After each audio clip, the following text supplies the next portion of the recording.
Keyinki hadiste Abu Hurayra radıyallahu anhudan gelip Peygamber sallallahu aleyhi ve sellem aytat: La yelicun nara raculun baka min haşyetillah hatta ya'udel lebenu fi'd-dar' ve la yectemi'u gubarun fi sabilillah ve duhanu cehennem.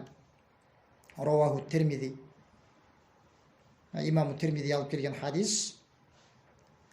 Tasdiqtalgan hadis Peygamber sallallahu aleyhi ve sellem aytat: Allah'tan korkup ıylаған adam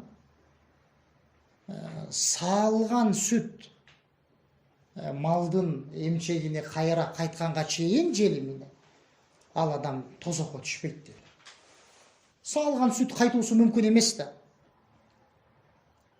Бул деген сөз тозокко кирбейт, бейишке кирет деген сөз да.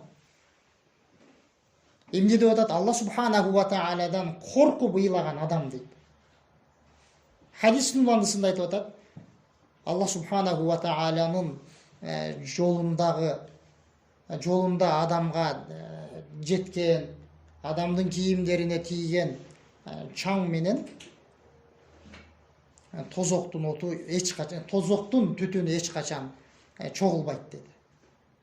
Бул деген сөз Аллахтын жолунда кайтыш болгон адам тозокко кирбейт деген сөз.